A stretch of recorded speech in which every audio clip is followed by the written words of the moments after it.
সাংবাদিক দম্পতি সাগর সরোয়ার ও মেহরুন রুনি হত্যা মামলা পুলিশ ব্যুরো অফ ইনভেস্টিগেশন স্থানান্তরের আগের 6 বছর কার্যরত কোনো তদন্ত হয়নি। এ সময় তদন্তকারী সংস্থা র্যাব আদালতে তদন্ত প্রতিবেদন দেওয়া নিয়ে কেবল সময়ই চেয়েছে। এর আগের 6 বছর অর্থাৎ 2012 থেকে 2018 পর্যন্ত র্যাবের তদন্তের ফল ছিল শূন্য।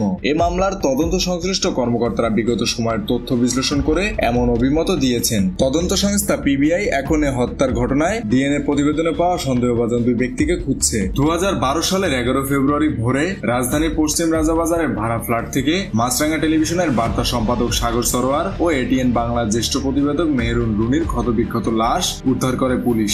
আজ সেই জোড়া খুনের 13 বছর পূর্ণ হচ্ছে। মামলার নথিপত্র বিশ্লেষণ করে তদন্ত সংশ্লিষ্ট কর্মকর্তারা বলছেন, সর্বশেষ গত বছরের 15 অক্টোবর মামলা তদন্ত প্রতিবেদন আদালতে জমা দিন ধার্য ছিল, কিন্তু প্রতিবেদন জমা দেয়নি র্যাব। র্যাবের তদন্তকালে প্রতিবেদন জমার তারিখ পেছায় 112 বার। সাগর রুনি হত্যা মামলায় র্যাবের সর্বশেষ তদন্ত কর্মকর্তারা ছিলেন অতিরিক্ত পুলিশ সুপার মোহাম্মদ আনোয়ার হোসেন ভুইয়া। তিনি গণমাধ্যমকে বলেন, তার আগে র্যাবের আরো 7 কর্মকর্তা এই মামলার তদন্ত করেছেন। পিবিআই জানায়, সাগর রুনির সঙ্গে কারো ব্যক্তিগত, পারিবারিক, সম্পত্তিগত, পেশাগত শত্রুতার কোনো তথ্য পাওয়া যায়নি। তাদের সঙ্গে কারো বিরোধ ছিল না। তারা কর্মজীবনে কখনো হুমকি পাননি। গ্রেপ্তার তানভীর সাংবাদিক রুনির পূর্ব পরিচিত হলেও তিনি খুনের সঙ্গে জড়িত নন। মামলার বাদী ও রুনির ভাই নওশের আলম গণমাধ্যমকে বলেন, পিবিআই আমার সঙ্গে কয়েকবার কথা বলেছে। সবকিছু মিলিয়ে মনে হচ্ছে সরকার ঘটনার রহস্য উদ্ঘাটন করতে পারবে, তবে তদন্তের ফল না পাওয়া পর্যন্ত আশাবাদী হতে পারছি না।